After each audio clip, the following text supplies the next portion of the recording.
Hey guys, tonight we're stepping into a world where the air smells faintly of wood smoke and fear, where the silence in your home is louder than the wind outside, and where going to bed doesn't mean you'll wake up tomorrow. It's 1348, and your village has gone quiet, not peaceful quiet, but the kind where shutters are drawn, and no one makes eye contact anymore. The kind of quiet that follows too many funerals and not enough explanations. Your blanket is thinner than you remember. The corners curl at your feet like it's trying to shrink away from the cold. Outside, there's fog rolling in, wrapping the street in ghost-colored mist. You press your hand to the cracked windowpane, and it feels like ice. The floor creaks beneath you, not from movement, just from the memory of movement. There used to be children running down the hallway. Now the echoes don't even bother pretending. You haven't seen your neighbor's lantern in days. The shutters on their cottage are sealed tight with pitch and boards. No smoke from the chimney. No bread smells drifting through the alley. You tell yourself they've just gone to the next village. You lie, gently, to yourself. So, before you get comfortable, take a moment to like the video and subscribe, but only if you genuinely enjoy what I do here. And while you're at it, let me know in the comments where you're watching from and what time it is there. Now dim the lights, maybe turn on a fan for that soft background hum, and let's ease into tonight's journey together. You're lying on a straw mat layered over cold floorboards, in the corner where the draft is the weakest. A candle flickers near your feet, the wax puddling like melting snow. Its glow throws long shadows across the beams of the low ceiling, making everything look taller, older, and slightly off-kilter. It's a stub of a candle, burnt down from nights like this, long, sleepless, waiting for news nights. The silence isn't empty. It hums like a distant swarm. Behind it, your thoughts.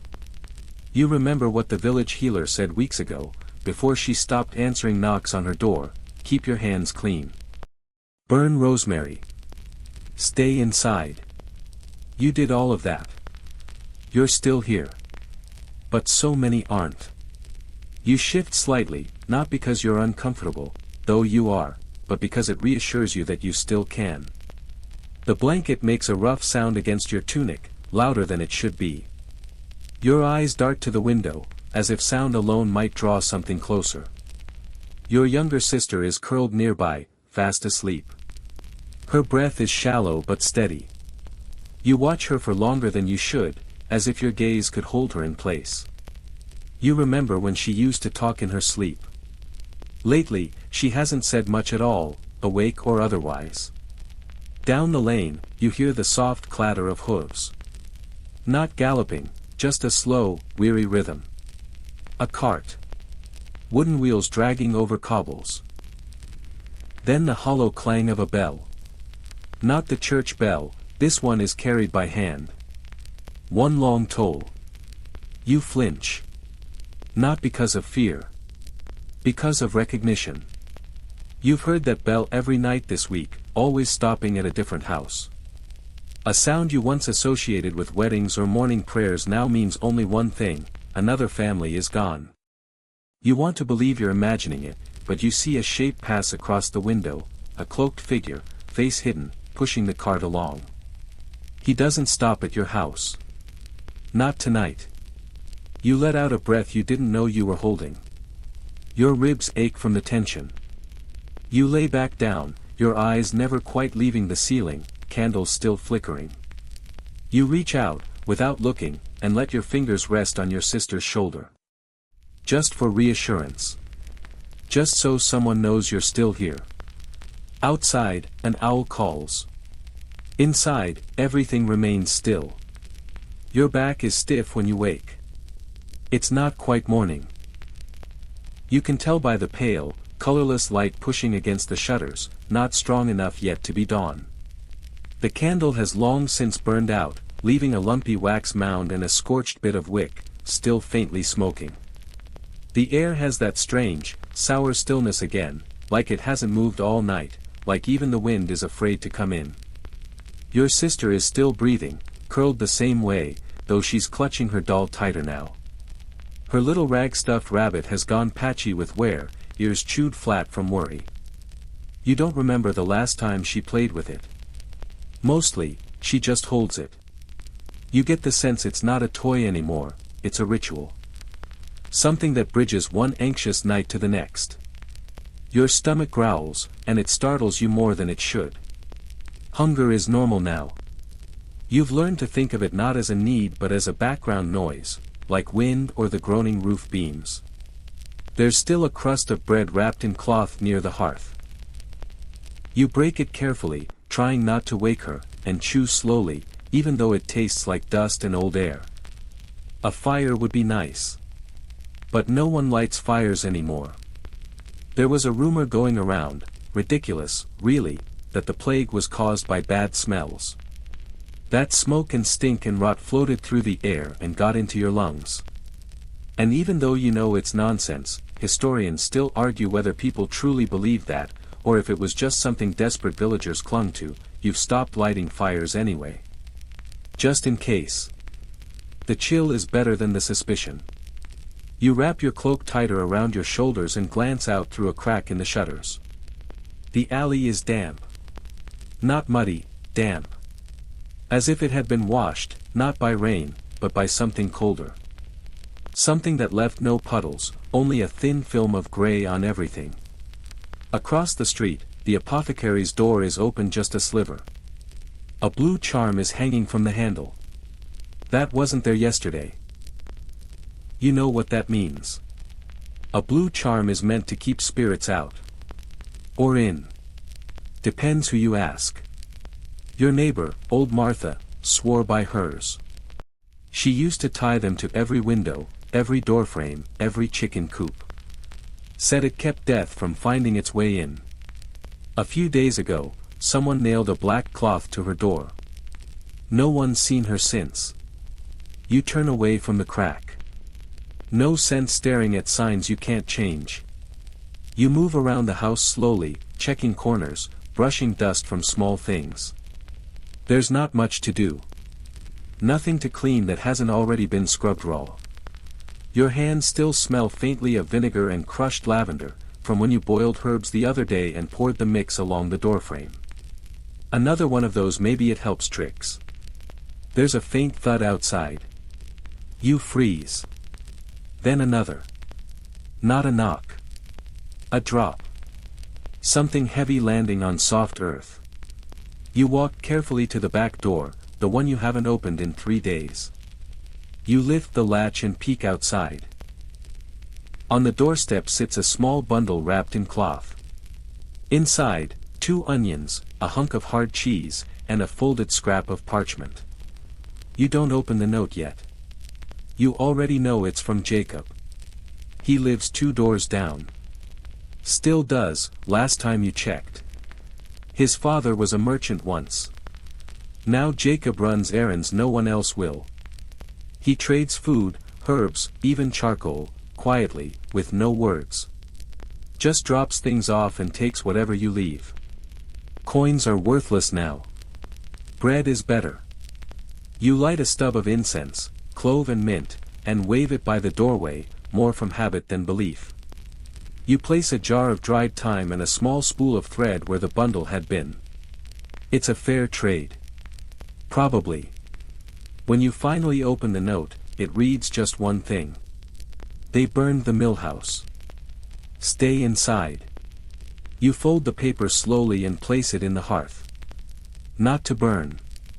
Just to hide it. Your sister stirs behind you. Is it morning? She mumbles, rubbing her eyes. Not yet, you say softly. Go back to sleep if you want. She doesn't. Just sits up and wraps her arms around her knees. You hand her the smaller piece of cheese.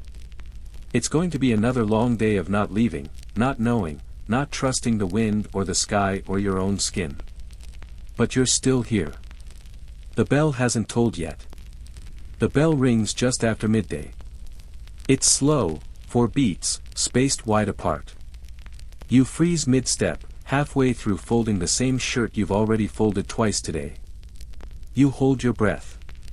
1 beat would have meant a passing, maybe someone old. 2, maybe a child. 4. You don't want to know. Your sister doesn't even react anymore. She just stares out the small, smeared window where the sun used to shine in warm and wide. Now, the light is too white. Pale and watery, like something half-boiled and poured out of a basin. You lower the shirt and smooth it one last time before setting it down on the chair. There's not much else to do. The silence that follows the bell is heavier than the chimes themselves. It always is. In the city square, just 3 winding streets away, the dead are collected every afternoon now. Quietly, methodically, like sweeping ashes from a hearth. The cart rolls through with its wooden wheels creaking just enough to be heard but never enough to be chased. Back before the plague, the cart was for firewood. Or fish. Now it's different. Now it smells different. You've never actually seen them load it. You don't want to. But Jacob told you once, very softly, like telling a ghost story, that the collectors don't wear anything special. Just cloaks and scarves over their mouths, and gloves if they can find them. Sometimes, they carry sweet-smelling flowers tucked into their belts to keep the stench away. A little bouquet of false safety. Historians still argue whether this habit was superstition or proto-science. Either way, it didn't help much. You look at the hearth. Cold. Of course it is. You haven't lit it in over a week. Wood's harder to find now than salt or silver. Some people are burning furniture. Others burn nothing and just huddle together. Speaking of which, your sister's voice pipes up, fragile and soft. Will they come here next? You glance at her, still in her corner, still holding that rabbit. You walk over slowly and sit beside her. She leans into your shoulder like she used to during summer storms. Not if we stay clean, you say. Are we clean enough? You pause. The water ran out 2 days ago. The rain barrel is still full of leaves and mosquito larvae. You tried to boil it last night, but the firewood smoked more than it burned. You ended up using the last of the rosemary just to cover the scent. We're as clean as anyone, you lie. Cleaner, maybe. She nods. Not convinced, but too tired to argue. Later, you sponge her face and hands with a cloth soaked in vinegar and crushed mint. You hum the same tune your mother used to sing during laundry days, even though the tune is broken in your throat and only halfway true in your memory. You find yourself doing everything softer now. Washing, walking, even thinking. Noise feels dangerous. You remember the old midwife who lived 2 streets over, the one with the giant mole on her neck and a laugh that scared crows. She used to say, when the world goes quiet, don't trust the silence. Now, the world is so quiet you can hear the walls settle. Your neighbor's shutters bang gently in the wind. Someone has tied a red scrap of cloth to them. That wasn't there yesterday. Jacob said red means, don't enter. Like a warning. Or a farewell. He also said not to stare too long at the signs people hang. They're not for us, he whispered once. They're for the dead, or maybe for the sky. You want to write something in reply. But to whom? You haven't seen another face in 3 days. Only the movement of cloaks, the creak of a cart, the sound of coughing that drifts down the alleys like fog. There's no one to wave at, no one to call across the market. The market itself is a memory now, a strange half-dream of apples and cinnamon and pickpockets with kind eyes. You think about Jacob again. He must have been the one who tied the charm to your door last week. You found it at dawn, a tiny bundle of twigs and ribbon, soaked in lavender oil and tied with a bit of wire. His quiet way of saying, I know you're still here. You want to reply with something more than a spool of thread. You gather a few dried plums, wrap them carefully, and place them outside the door at dusk. No note this time. The gesture is enough. The sky turns from white to gray to a color you can't quite name. It's like wet wool, soft and cold and just a little too heavy. Your sister sleeps early again, curled beside the hearth with a shawl over her shoulders. You stroke her hair and wonder how much longer this can go on. You think about the monks who used to ring the bell. Most of them are gone now. But still, the bell rings every day. Steady, haunting, faithful. Historians will later debate whether the bell was rung by surviving brothers, or simply pulled on a rope left to the mercy of townsfolk who needed it to mean something. It means something to you. You settle into the chair by the window, the one with the creaky leg. You draw your own shawl tighter and watch the dim outline of the alley. There's nothing there. Just a flicker of movement that might have been wind or a dog or something else entirely. You listen for the sound of Jacob's steps. You hear only your own heartbeat. But you're still here. You're still here. By morning, the plum bundle is gone. You notice it before you even open the door fully, just a faint empty patch on the step where it had been placed. No note. No mark. Not even a footprint in the dirt. But it's enough to make your chest feel warm for a flicker of a second. Somebody is still out there. You glance up and down the narrow alleyway. The wind has shifted. You can smell it, something not quite right. A mix of ash, sweat, and the strange sweetness of rotting herbs. It clings to the air the way fog clings to glass, soft, but stubborn. You step back inside and draw the bolt across the door, even though no one knocks anymore. Your sister is still asleep, one arm dangling off the mattress, the rabbit slipping from her fingers. You tuck it back in and pull the blanket up to her chin. She doesn't stir. The streets are growing quieter. But not in the peaceful way. Last month, you could still hear distant shouts. Angry ones, panicked ones. Sometimes drunk ones. Now you just hear the occasional slam of a door and, every few days, that low, grating wail, someone mourning too loudly for too long. It's not a cry, not really. More like a howl from deep inside, like their ribs were shaking loose. You pace. You tidy. You pull weeds from the cracks in the floor where the stone has started to separate.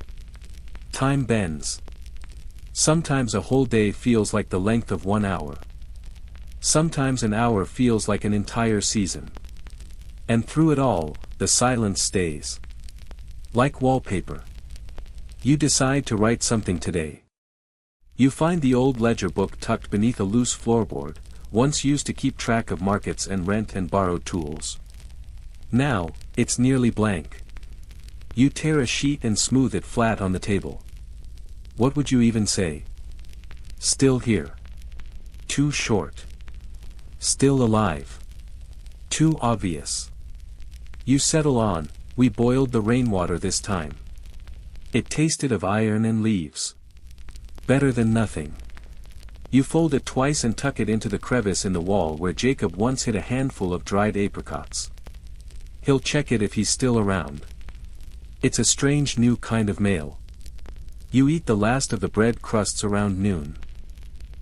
Your sister barely touches hers. She's thinner now. You both are. Not starving, yet, but definitely not full. Your stomach feels like a dull echo most of the time. Just enough discomfort to remind you that you're not dead. There's a knock that afternoon. Not a loud one. Just a single tap. You freeze again. Your sister bolts upright, more alert than you've seen her in days. You go to the door and press your ear to the wood. Nothing. Not even breath. Another knock, this one lighter, like someone testing their knuckles against it. You don't open it. You just whisper, "Who's there?" Silence. The next noise isn't from the door. It's from behind you. Your sister's gasp pulls your eyes to the window. There's something standing across the street. A figure. Tall, thin. Wrapped head to toe in dark fabric, with a wide-brimmed hat that shadows the face. And a long, curved nose protruding like a beak. The plague doctor. Or at least, someone dressed like one. You've heard the rumors, of course. That these doctors were sent from the cities. That they stuffed the nose of the mask with cloves and myrrh to block the smell. That some of them charged money to simply look at you. That others performed bloodletting right in your home. And that most of them died within weeks of arriving. Historians still argue whether plague doctors truly helped, or simply catalogued the dying. The figure stands perfectly still. You stand still too. And then it nods once. Slowly. Like a bow. You don't return it. You just back away from the window and pull your sister behind you. When you peek again, the doctor is gone. Just the empty street. And the sky above it, thick with too much colorless light. You hold your sister close. Neither of you speaks. That night, the bell doesn't ring. It doesn't mean the dying has stopped. It only means there's no one left to ring it. The quiet that follows feels different. Heavier. Like something just beneath the surface of your skin. You light a candle even though you shouldn't. You watch the wax bead and drip and hiss against the dish, and it almost sounds like a voice. Your sister asks if the doctor will come back. You don't answer. She asks if the doctor will help. You say, I don't know. But what you don't tell her is what you're thinking, that if help does come, it will probably look nothing like what you imagined. You remember hearing once, maybe from a drunk merchant or an old priest, that plague doesn't care about prayers or cleanliness or courage. It cares only about opportunity. And the world, right now, is full of open doors. You promise yourself you won't open yours again. Not unless it's Jacob. Not unless you hear his knock, the one with the rhythm you both agreed on months ago. Two short, one pause, one long. Until then, the door stays shut. And so does your heart, just a little bit more than yesterday. The next few days blur into one long stretch of gray light and brittle silence. You wake each morning to the same dull creak of the ceiling boards, the same cool draft sliding under the door, the same thump of your sister's restless turning. Outside, it feels like the city has forgotten how to move. Not even the cats prowl anymore. Your sister hums quietly sometimes. Old tunes. Rhymes from the convent school she never finished. It's strange how music stays tucked inside the brain, even when everything else slips away. You keep feeding her tiny meals, boiled onion skin, stale bits of barley bread, a lump of something that might once have been cheese. She doesn't complain. Just eats it carefully, eyes wide, always watching the window like she's expecting something to leap in. You try not to think about the sound the rats make in the walls. You try not to think about the dog you saw 3 streets over, lying very still next to its owner, both of them stiff and dusted with ash. You try not to think at all. But thoughts have their own legs, don't they?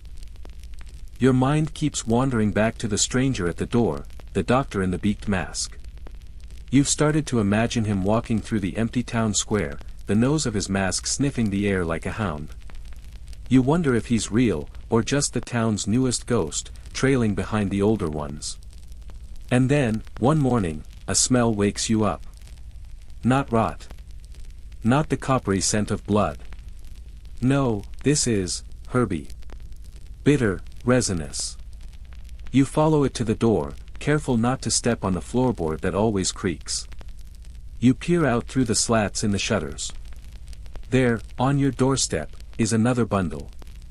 This one's tied in green thread. Inside, a clove of garlic, a sprig of wormwood, a pinch of dried sage. And tucked into the center, a half sheet of parchment, soft and fraying at the edges. The note is short. For the air. Boil it if you can. Keep the window cracked. Tell no one. No signature. No sign of who left it. Just the herbs and the warning. You read it again and again. It's almost comforting, how the ink swirls slightly at the corners, like the hand that wrote it was in a hurry, or shaking. You do as it says. You light the hearth again, though you've been trying to ration the wood, and toss the herbs into a pot of water. As it begins to simmer, the smell thickens, wrapping the room in something warm and acrid. Not exactly pleasant. But cleaner. Sharper. It reminds you of walking past the apothecary as a child and breathing in all the wrong bottles. Historians still debate whether these herbal fumigations truly worked, or just gave people a sense of control when everything else felt wild. Your sister coughs when she first breathes it in but then quiets. Her eyes flutter. She dozes. You open the window just a crack. Outside, the alley is still. No carts. No shouting. Just the wind brushing past the stone like it's afraid to be loud. You think about the other homes in your street. You haven't seen anyone on the upper floors across the way for at least a week. The window with the crooked shutter no longer creaks at night. The faded laundry someone left hanging, 2 socks and a blue scarf, hasn't moved since the last rain. Are you the only one left on this street? You wonder how long people stay inside before someone decides they're gone. There's no real system anymore. No knocking. No patrols. No city watchmen banging their spears on the cobblestones. It's just, you. You and whoever wrote that note. You begin to pay more attention to time. You notch days into the table with a spoon. Just little marks along the edge, next to a wine stain from a feast 3 summers ago. It helps, barely, but helps. And then, one evening, the sky does something strange. It turns green. Not completely. Just a murky tint, low near the horizon, as though the sun is straining to get through something thick and unnatural. You stare at it from the window and feel the hair on your arms rise. It lasts for less than an hour, but it stains your thoughts for the entire night. Your sister has started asking questions again. Real ones. What happened to the baker's boy? Will we ever go to the river again? Is it true the king left the city?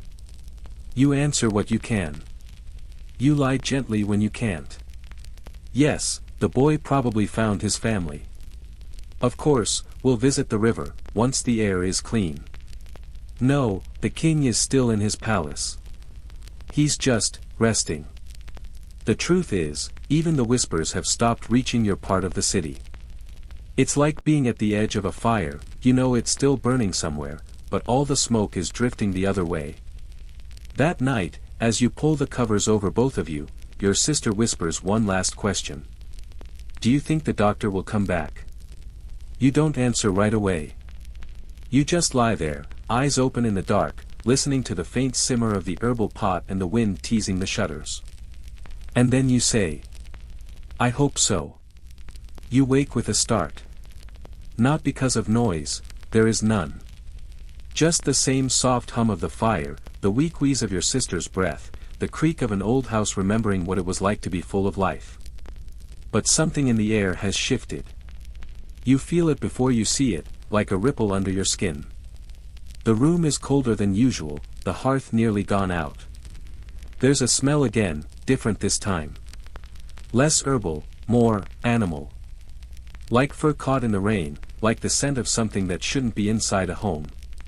You slip out of bed and creep toward the door. You expect nothing. You expect everything. And when you crack it open, your breath catches. There is a rabbit. A real one. Dead. Clean. Its little white body lies neatly on your doorstep, wrapped in a scrap of cloth that smells faintly of lavender. No blood. Just fur, and a tiny loop of twine around its paws. Your heart hammers. This is either kindness or a warning. You bring it in, careful not to wake your sister, and stare at it by the dying fire. It's small but not starved. Fresh, somehow. And it's wrapped so neatly, like a gift. You're torn, hunger claws at your stomach, but your thoughts claw louder. Why would someone do this? Why leave it for you? Still, the logic of the body wins. You gut it, rinse it, and hang it near the fire. And when you boil it later with the last of the herbs, the smell is so shockingly good that your sister laughs aloud, really laughs, for the first time in what feels like 100 days. You both eat in silence. A silence thick with questions. Historians still argue whether mutual aid really flourished during the Black Death, or if stories like yours were the exception to the rule. There are records of communities turning inward, locking their doors, even sealing others out. But there are also quiet tales, scratched into the corners of diaries and letters, of strangers helping strangers, of food left without names, of candles lit in windows for someone you'll never meet. You don't know who is helping you. But you begin to hope, more than you'd like to admit, that they might be watching. That someone out there sees you, even now. That night, you make a mark on the doorframe, a tiny chalk circle. Maybe it's just to feel like you've done something. Maybe it's your way of saying thank you. But 2 days later, another rabbit appears. This time wrapped in burlap, with a tiny sliver of soap tucked beside it. Soap. You almost cry at the sight of it. You and your sister take turns washing, really washing, for the first time in what feels like a lifetime. You heat water and scrub your hands, your arms, her neck. You braid her hair again, slow and careful, like you used to. For a while, it feels like being human again. And then one morning, the knock comes. 3 sharp raps. Not the doctor. Not a stranger. No mask, no cloak, no mysterious basket. Just an old woman in a navy shawl, her white hair tied back with a leather cord. She stands at your door like she's been there before, like she's waited patiently for this exact moment. You open the door only halfway. She doesn't smile. She just says, "They've put a cart by the fountain. For the ones who don't make it." You stare at her, unsure if she's trying to offer help or a warning. There'll be men with ropes tomorrow. They won't knock. She hands you a bundle wrapped in oilcloth, thicker, heavier than before. Inside, 3 boiled eggs, a chunk of hard cheese, a vial of vinegar. "Boil your water," she mutters, already turning away. Keep the fire going. You want to ask her a dozen questions. Who are you? Why us? Why now? But something in her step says she won't answer. You watch her walk back down the alley, slow but purposeful. Your sister calls your name from behind you. You shut the door gently and turn to her. She's sitting up, her eyes brighter than yesterday, her cheeks a little fuller from the rabbit stew. What did she want? You pause. Then say, "She brought us eggs." And that night, under a soft blanket, with the tiny flicker of candlelight dancing across the ceiling, your sister whispers, "I think we're going to be okay." You don't answer. You just wrap your arm around her, close your eyes, and listen. To the fire. To her breath.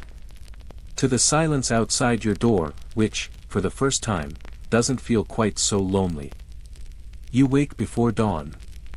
Not to a sound, but to a feeling, a quiet tug at the back of your mind. You lie still, listening.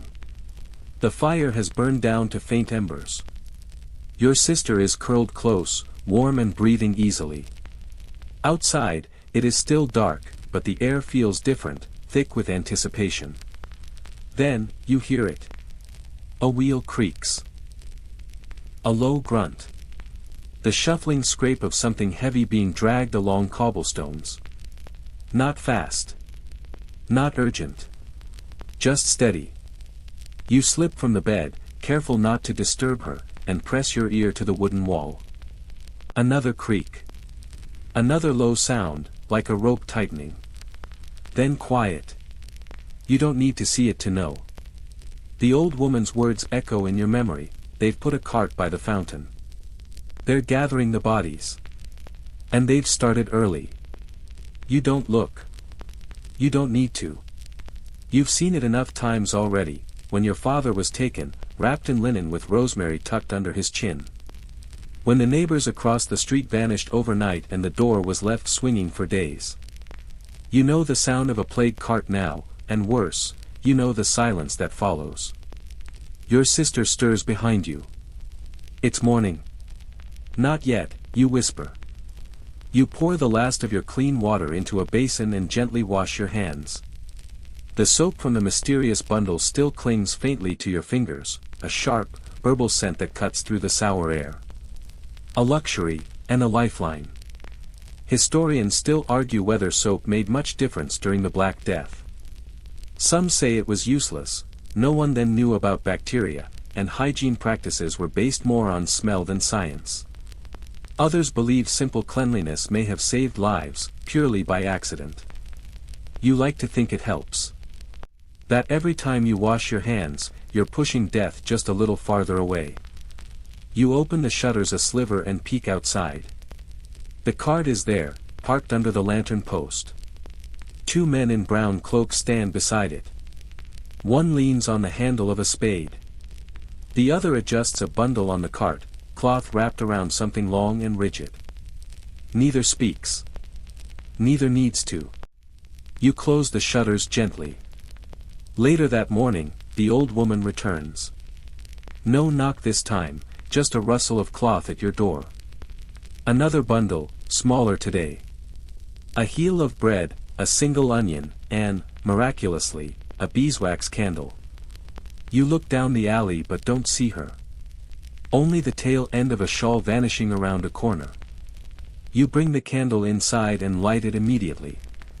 The flame is tiny but strong, casting a golden circle across the table. Your sister watches it like it's magic. It kind of is. There hasn't been light like this in weeks. You let it burn slowly while she eats. The smell of onion cooking in the stew makes your stomach ache in a good way. She giggles when you pretend to be a noblewoman dining on a grand feast, one onion slice at a time, like it's roast pheasant. You both laugh more than you have in days. And in that soft, flickering light, you catch a glimpse of something else. Hope. It's not loud. It doesn't announce itself. But it's there, in the way your sister hums under her breath as she braids her own hair. In the way you wipe the table with care afterward. In the way you both pretend not to hear the cart when it rolls by again in the afternoon. Later, you venture outside. Just briefly. The fountain is quiet again. The cart is gone. But there's a new mark on the stone wall beside it, 3 circles in a triangle, drawn in charcoal. You don't know what it means, but it's deliberate. It wasn't there yesterday. A message? A warning? A prayer? You return home with a handful of wild garlic and a fist-sized rock you thought your sister might find funny. It looks vaguely like a duck. She does laugh, and then she tucks it under her pillow, for dreams. That night, you dream, too. Of warm bread. Of clean sheets. Of a house full of people who laugh and argue and pass bowls around a long wooden table. When you wake, your pillow is damp with tears. You don't remember crying. But you feel lighter. Even if just for a moment. The sun is pale and watery when it rises, casting a thin light through the cloudy sky. You step outside to fetch water. The street feels lighter today. Or maybe your heart does. It's hard to tell the difference anymore. You cross yourself out of habit, something almost everyone still does, though the churches are locked and the priests have vanished or died. There's a rumor that one of them fled to the forest and now lives under a tree, offering whispered prayers to anyone brave enough to find him. Your sister says he's probably talking to squirrels. You both laugh for nearly a minute at that, which felt like a luxury. The fountain still trickles, though the basin is green with algae.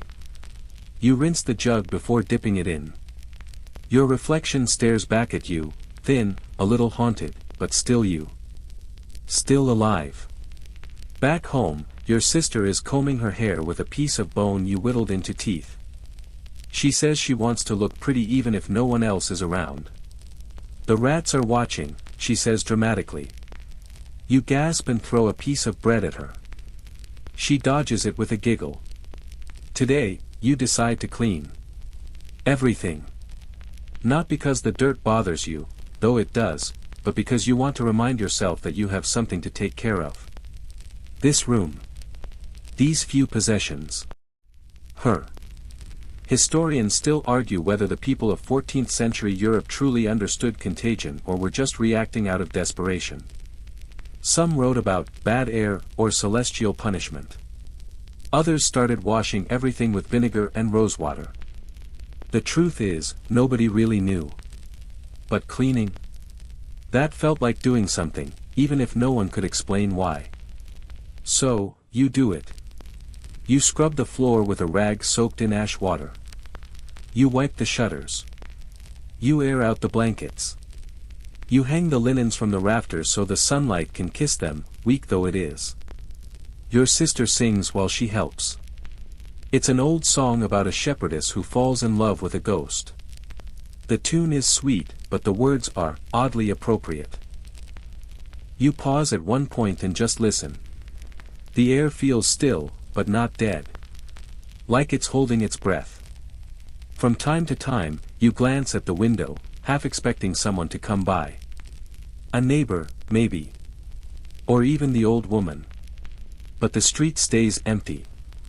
In the early afternoon, you hear the faint jingle of a bell. It's not the plague cart. It's smaller.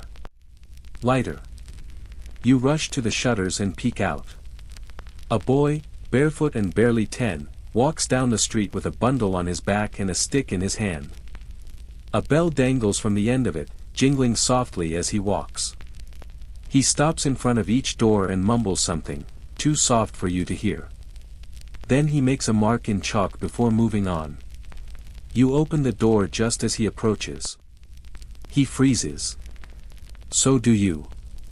You stare at each other for a long second.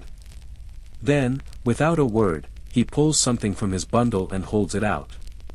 It's a folded scrap of cloth.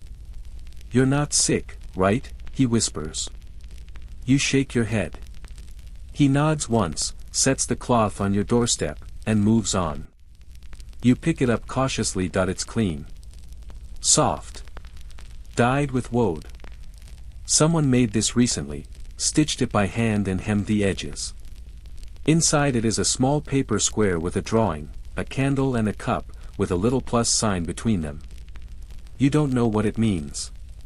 But your heart thuds a little faster. Hope is funny like that, it doesn't need logic. Just symbols. You watch the boy disappear down the lane, bell jingling, back straight. He looked so sure of himself. That night, you set the cloth in the middle of the table. Your sister stares at it as though it might glow. She calls it a secret message. You pretend you're spies, and this is your signal to meet at a hidden orchard outside the city where fresh pears grow and birds speak in riddles. She laughs until she hiccups. You both eat your stew in silence after that, but it's a warm silence, the kind that feels like a thick blanket. Not everything needs to be said aloud. Before bed, you tuck the cloth into a jar with lavender petals, like it's treasure. In a way, it is. You lie in the dark for a while, listening.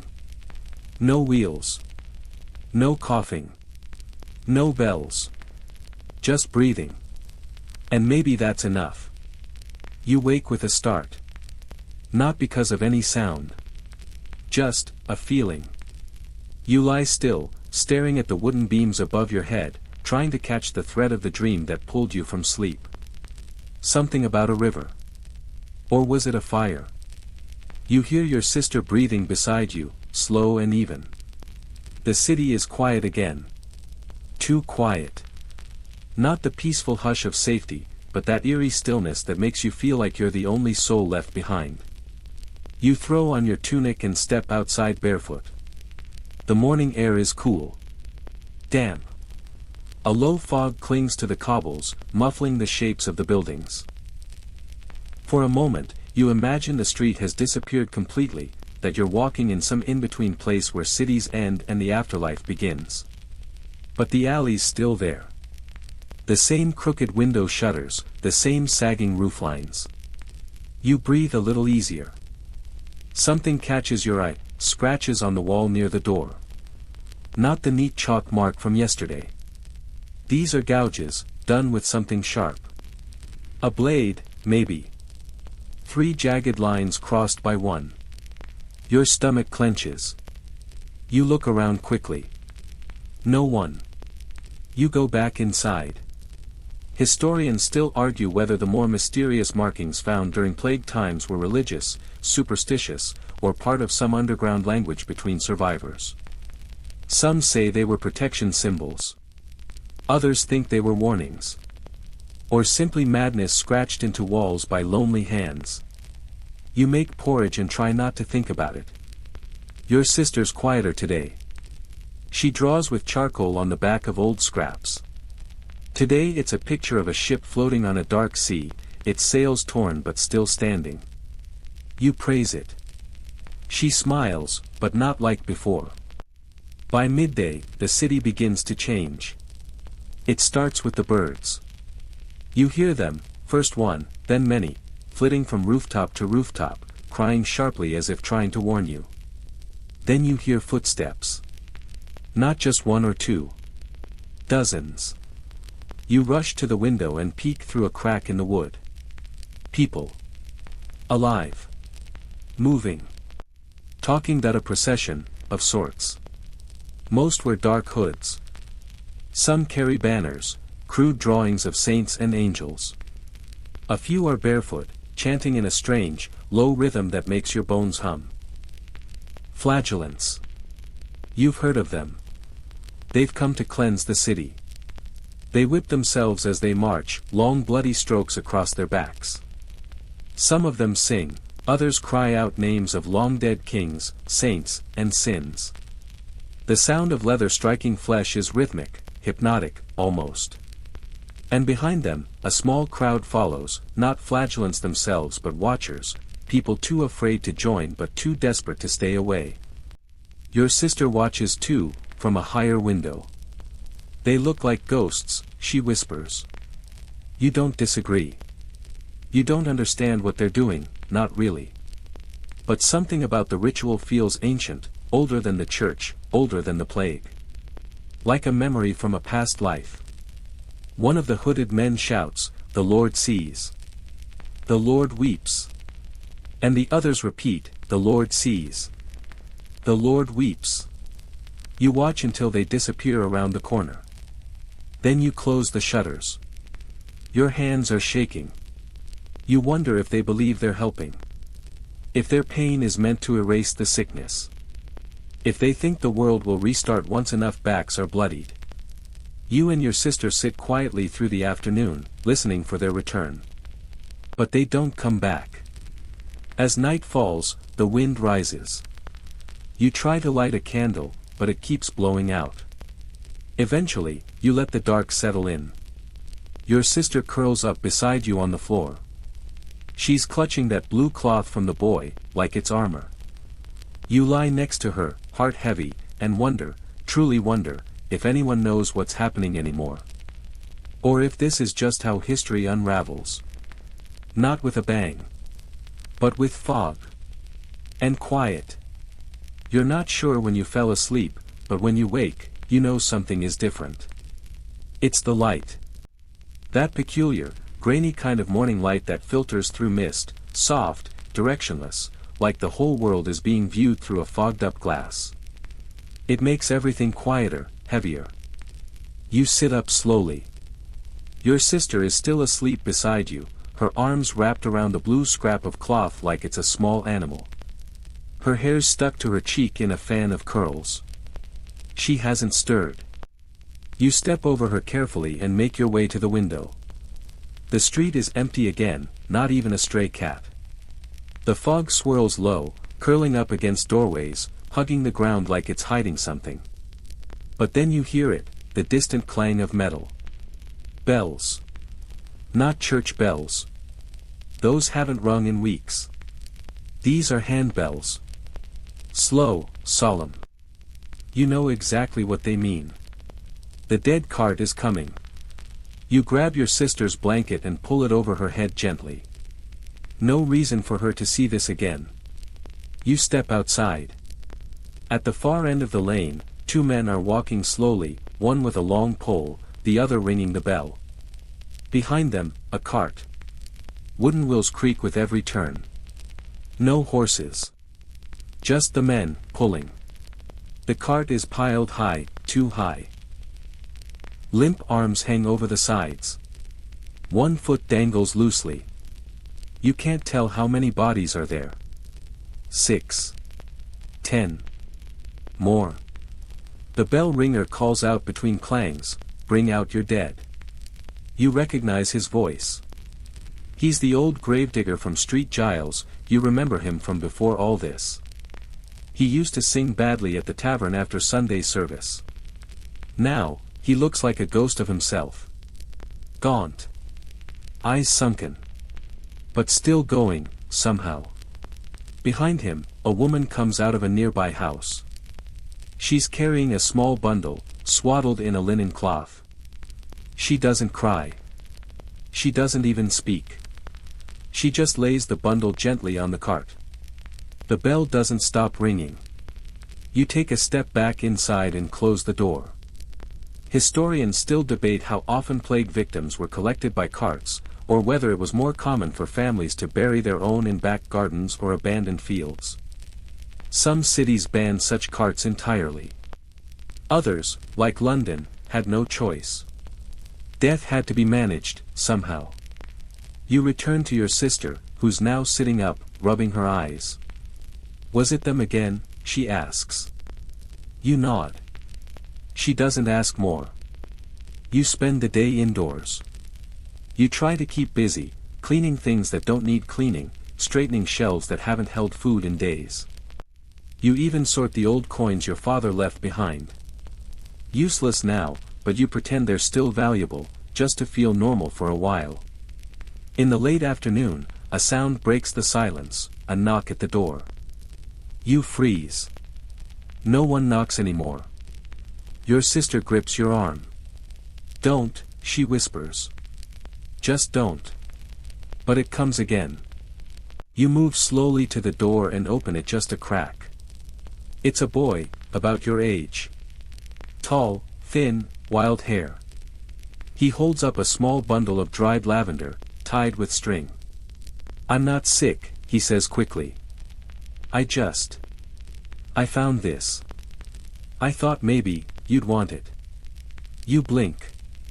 He doesn't wait for a response. He leaves the bundle on your doorstep and walks away without another word. You watch him disappear into the fog. Your sister leans against your side, whispering, "Why would he give it to us?" You don't know. But you bring it in and place it in the middle of the room, like a relic. The scent is faint, earthy and warm. Almost hopeful. You both stare at it for a long time. Later, as night comes and the fog begins to lift, you hear faint music. Not from the flagellants. Something lighter. A flute. You step outside again. On a nearby rooftop, someone is playing. Just a few notes, clumsy, off-key, but unmistakably music. A tune you remember from your mother's voice.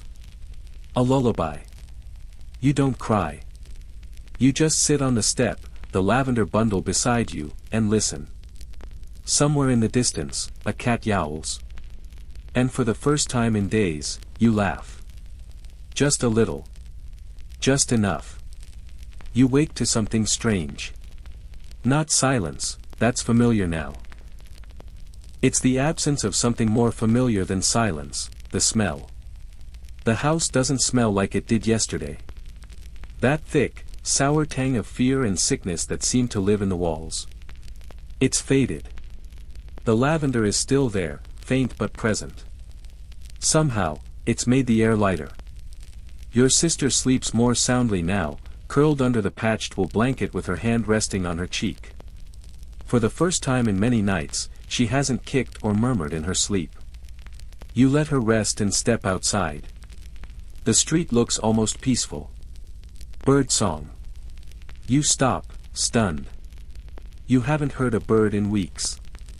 You look up to the roofline and, sure enough, a small sparrow is perched there, feathers puffed against the chill. Your stomach growls. You realize it's been a full day since you last ate. Maybe more. The neighbor's window is cracked open across the lane. Not a good sign. Most who open their windows never return to close them. You scan the street. No carts today. No chanting. No bells.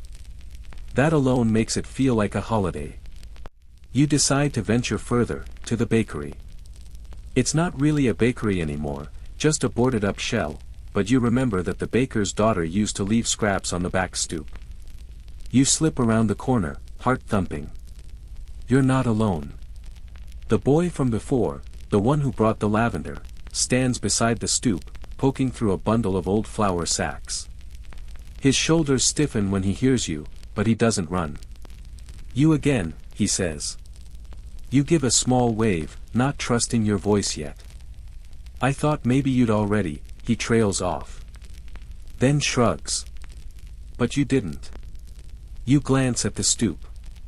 There's nothing edible. Just a broken spoon and a dead rat. Guess we're out of luck, he mutters. You hear yourself say it before you can stop, come with me. He hesitates. Then nods. You don't know why you invited him. You don't even know his name. But somehow, it feels necessary. Like collecting threads to keep the fabric from tearing apart completely. You bring him back to the house. Your sister blinks at him, groggy but alert. Then she scoots over on the blanket to make room. I'm called Tom, he offers after a while. Was supposed to be apprenticed to a Fletcher. Arrows and all that. You nod. Well. It doesn't matter. He doesn't press. Together, you boil some water over the small hearth. Just water. No herbs. But the ritual matters. It gives you something to do with your hands. Tom pulls something from his coat, a piece of wax-sealed paper, carefully folded. Here, he says. I kept it dry. It's not food, but it's from before. You unfold it slowly. A crude drawing. Charcoal on paper. It's a sketch of two figures and a cat, sitting by a river. A sunset in the background. Your sister's eyes go wide. Is that real? Tom chuckles. Dunno. I made it up. It's not good, technically. But it's beautiful in the way only something made with intention can be. You prop it up near the lavender. And suddenly, the room is no longer just a refuge from death, it's a shrine to something else. Survival. Memory. Maybe even hope. Historians still debate how much community remained in plague-struck neighborhoods. Some accounts speak of absolute solitude, each family sealed away like tombs. Others describe moments of quiet cooperation, sharing food, comforting the sick, even taking in orphans. The truth, as usual, lies somewhere in the gaps between the records. You tell Tom about your father, how he used to say that no one ever really owns a house in the city. You just borrow it from those who came before, and those who come after. Tom nods. Then we better take care of it. As night falls, the three of you sit by the hearth, staring into the faint glow of embers. The silence is no longer empty. It's shared. It carries weight, yes, but also warmth. You think of your mother's lullaby again. The one the flutist had played, crooked and sweet. You hum it under your breath. Tom taps along against the floorboards, out of rhythm but trying. Your sister drifts off first. Then Tom, back against the wall, arms folded. You stay awake just a little longer, listening to the quiet sounds of their breathing. The sparrow outside flutters its wings and settles in for the night. Somewhere deep inside you, a thought surfaces, maybe tomorrow will be different. Maybe, even now, there are mornings still waiting to be seen. You wake earlier than usual, before the gray light has fully filtered through the cracks in the shutters. It's quiet again, but not the heavy, death-laden quiet of a week ago. This is something softer. Tentative. Like the city is holding its breath and considering whether to exhale. Tom is still asleep, curled like a cat on the floor, his hand resting near the picture he brought. Your sister snores gently beside the hearth, her thin arms tucked beneath her. You stand up and stretch, bones creaking. A patch of muscle in your lower back tugs like it always does when you've slept cold. You think, today, you'll wash. You fill the bucket with the last of the rainwater and step out to the alley behind your home. It's still empty, the kind of empty that feels like it's been empty forever. But the air doesn't bite like it did before. The sour rot smell is still there, distant, but not sharp. You strip down to your shift and pour the water over your arms, your legs, your neck. It's shocking. You forgot how cold clean can feel. You rub your skin red with an old rag. It isn't soap, but it'll do. The grime lifts, the sweat dissolves. You rinse your hair last, shivering as the water snakes down your spine. When you come back inside, your sister stares at you like you've grown a second head. You're wet. She says it like an accusation. Tom just blinks. Then, I want to turn. Soon, you're all laughing, actual, honest-to-goodness laughing, as he stumbles out with the bucket and yelps as the water hits him. You even hear your sister giggle, high-pitched and strange in this house of sorrow. The three of you settle into a rhythm. Not quite a routine, nothing so formal, but a kind of daily dance. You eat what little you have. The last of the flour goes into a pan on the hearth, flattened into a sort of ash cake. You all pretend it's better than it is. Tom finds some old bones in a cellar and boils them into broth. It smells awful, but you sip it anyway. Your sister claims it tastes like chicken. It doesn't. You talk about normal things. Or try to. Tom tells you about a stray dog that used to follow him home from the docks.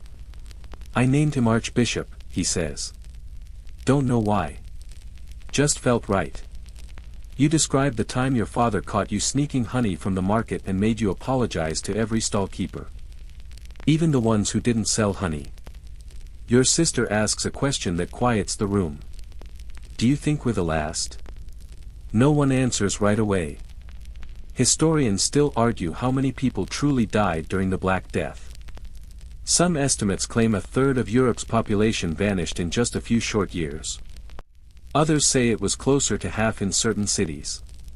London, Paris, Florence, all left gutted. Entire villages disappeared from the maps, never reoccupied. It's easy to imagine you are the last.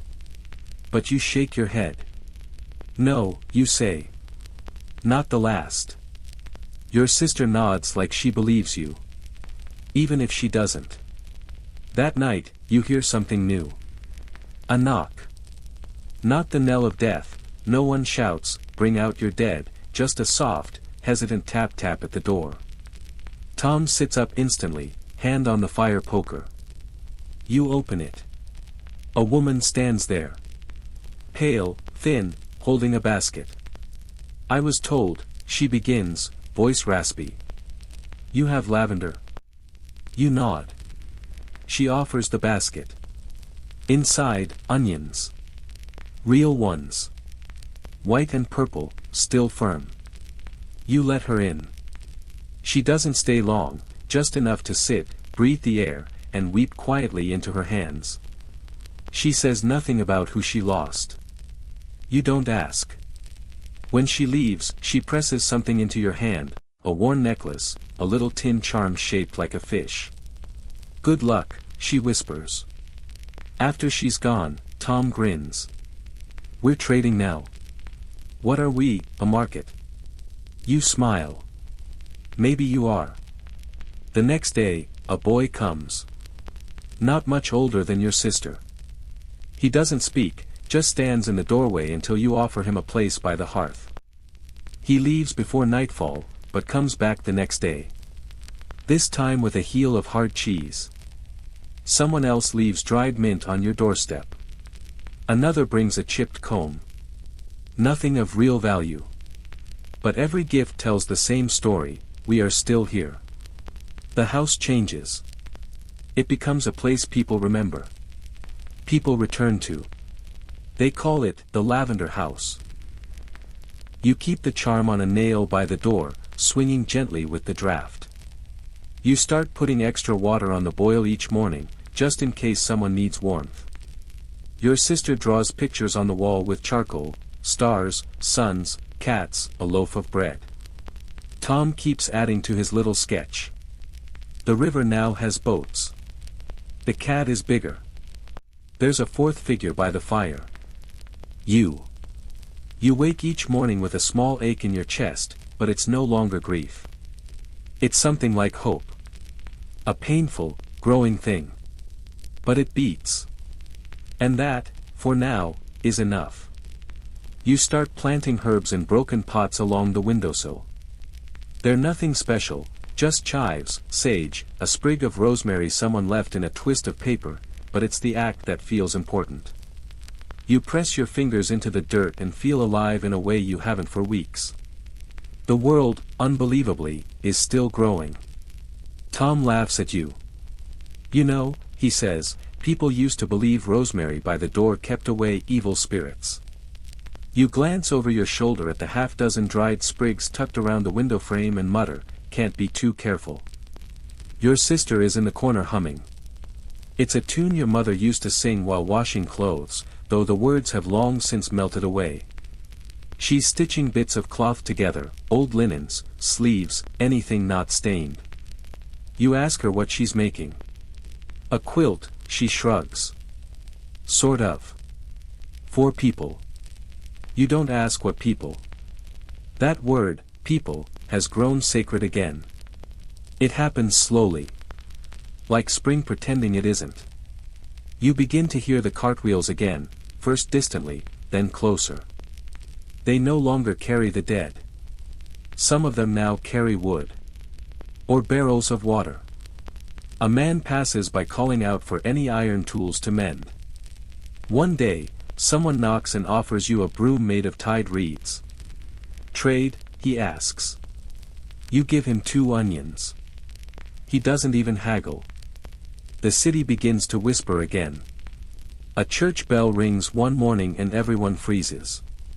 It isn't a death knell. It's just the hour. The kind of sound people once ignored. Now it feels like a miracle. You and Tom go for a walk. The streets are still strange, like someone took all the life out and tried to draw it back with trembling hands. There are smudges on windows. Dust on chairs behind doors. But you also see faces. Cautious, thin, watching from behind shutters. You pass a house with bright red paint smeared on the door. A cross. Faded. Someone once quarantined there. You hope they made it. You see a woman sweeping her threshold. A child playing with 2 stones like they're dolls. A man carting rubbish out with a broken wheelbarrow. No one smiles. Not really. But heads nod. It's a start. Historians still argue whether the return of social life after the plague happened because people grew numb or because they were simply relieved to be left behind. In Florence, some chroniclers noted wild parties, new fashions, and music echoing through the alleys just weeks after mass burials. In England, others wrote of silence stretching for months, as though joy needed permission. In your city, it's a little of both. One woman walks the same route every morning, muttering prayers. Another sings while selling stale bread from a basket. A boy sets up a game of knucklebones with no opponent, then quietly asks Tom if he'll play. Tom wins, then insists he cheated. You return home to find someone's left a piece of bright blue ribbon on your step. Tied in a bow. It makes no sense. It means everything. That night, you and your sister light a candle, not because it's dark, but because you can. Tom plays with shadow puppets on the wall. Behold, he says. A dragon. It's clearly a goose. You all laugh anyway. Your sister holds the comb someone gave her and brushes her hair slowly. You realize you hadn't seen her do that in a month. maybe more. Do you think it's over? She whispers. You don't answer. Not with words. Instead, you place your hand over hers and squeeze gently. Because honestly, you don't know. There are still days when the wind carries a memory. When a cart rolls by and you flinch. When someone coughs too hard and the air stills.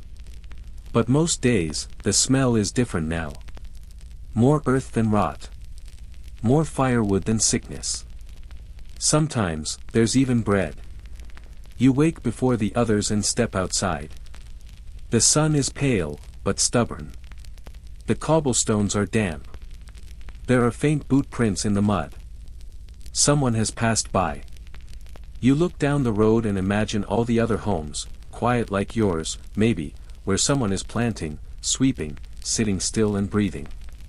You raise your hand. Not to wave. Just to feel the morning air. Your skin tingles with it. It smells faintly of rosemary. The letter comes tied with twine, no seal, no name, just your house marked in charcoal on the front. You turn it over 3 times before opening it, like the paper might vanish or explode. Inside, the handwriting is jagged, but determined. There is to be a gathering. At the well by St. Bridget's Square. Dusk. For the living. You reread it. Then again. Tom is skeptical, of course. Could be a trick. A trap.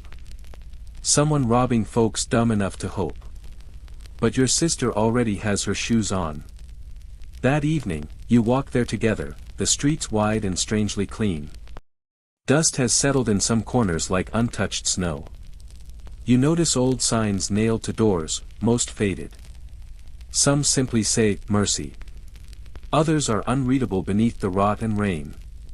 When you arrive, there are maybe 30 people at the square. No one speaks. You can't tell who organized it, there's no leader, no announcements. Just quiet humans looking at each other like a mirror. Someone has lit a lantern and hung it from the old well beam. It sways in the breeze, a circle of soft yellow.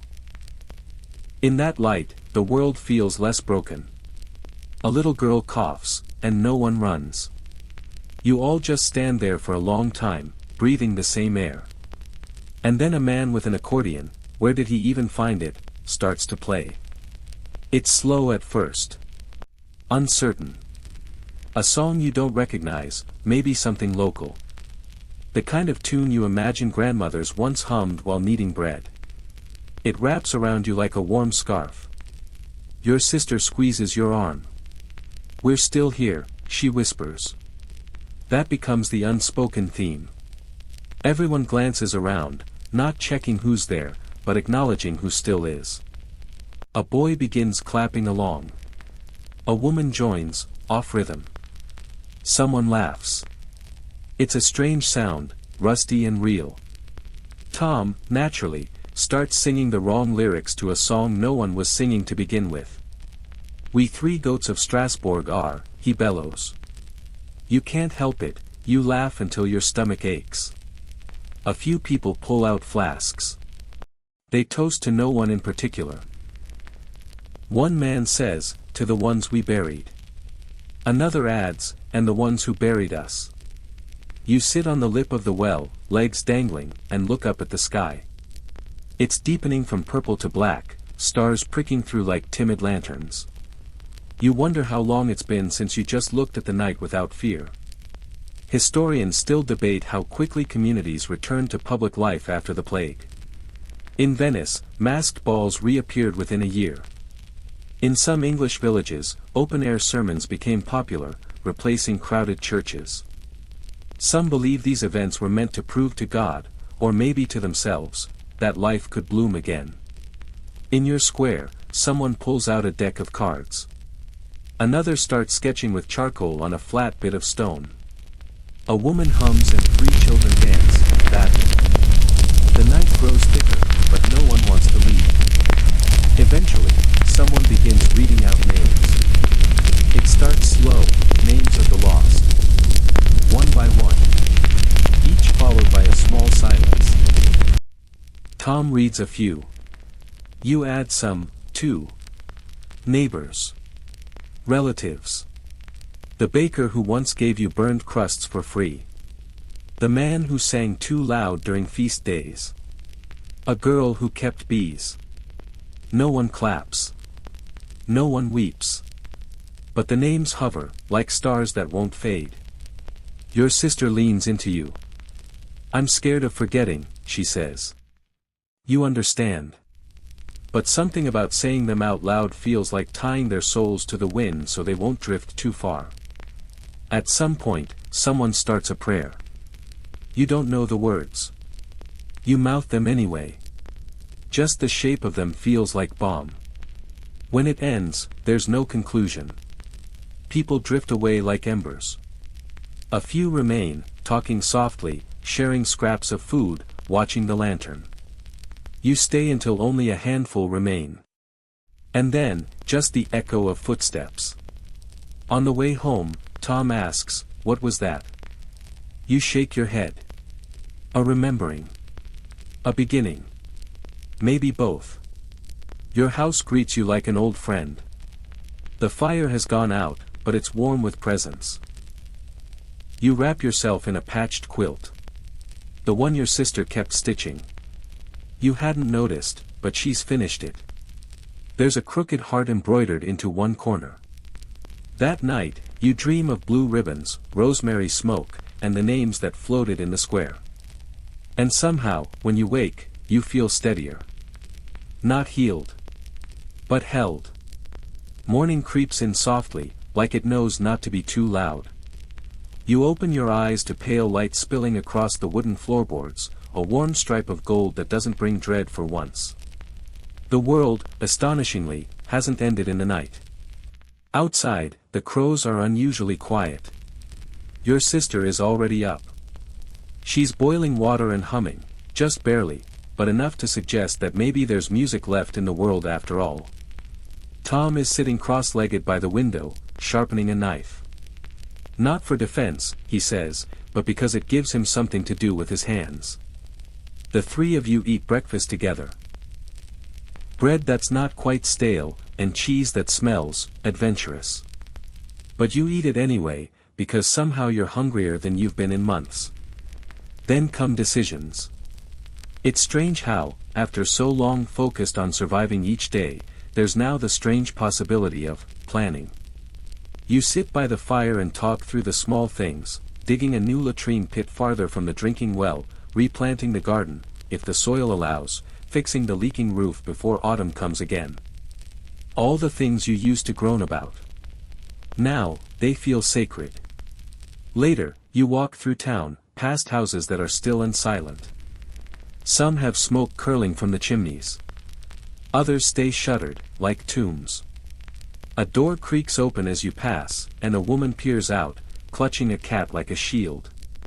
You nod to her. She blinks, then nods back. That's all, but it's enough to feel like community.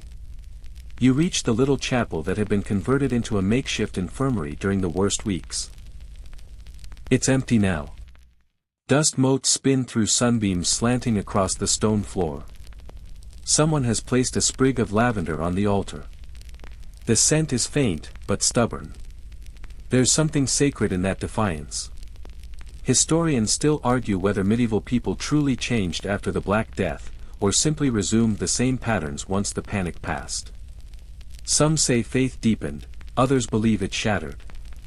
Still others argue that Europe's very structure shifted, serfs demanding wages, women running businesses, kings suddenly needing the common folk to rebuild their shattered economies. But for you, today, history is not in the sweeping changes. It's in small choices. You pass a house with a broken shutter, and you fix it. Just like that. No ceremony. No reward. Just the quiet rebellion of restoration. Tom calls to you from the lane. He's found a bucket full of chicken feathers and is inexplicably thrilled. You raise an eyebrow. We can make pillows, he says, eyes wild. You laugh harder than you have in weeks. On the way back, you stop at the stream. The water is finally running clear again. You dip your fingers in and close your eyes. It's cold, clean, and endlessly moving. Like time. Like grief. Like hope. When you return, your sister has lit a candle in the window. It's a simple thing. But people notice.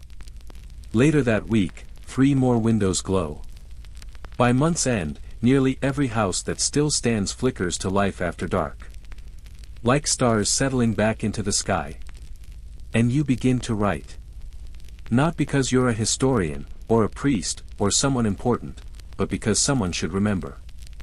You jot down names. Moments. Silly things Tom said. The taste of that awful cheese. The way the air smelled when the bodies stopped burning. You write about the day you lit a candle, and what it meant. You write that the Black Death did not take everything. You write that, somehow, impossibly, you lived. Now, the fire has burned low, and your blanket feels heavier in a comforting way. Outside your own window, wherever you are tonight, the world may be loud, messy, confusing, but here, in this quiet space, you've made it all the way through one of history's darkest nights. You survived famine and plague, fear and silence. You held on to humanity through the long dark. You bore witness. You didn't just see the horrors of the Black Death, you lived through them, step by slow, aching step. And you found, against all odds, that even among the ruin, there were glimmers of kindness, resilience, and absurd little joys. Let that sink in. Let it settle in your chest like warm tea on a cold evening. The past can be cruel, but it can also whisper strange comfort to the present. People have endured worse, and still, they laughed. They grew gardens. They lit candles in windows so others would know they weren't alone. So, as your eyes grow heavy, and your breath slows, remember. Every time you choose rest, safety, or gentleness in a difficult world, you are participating in a quiet kind of rebellion. You are healing through memory. You're here. You're still here. And you're allowed to sleep now. Good night.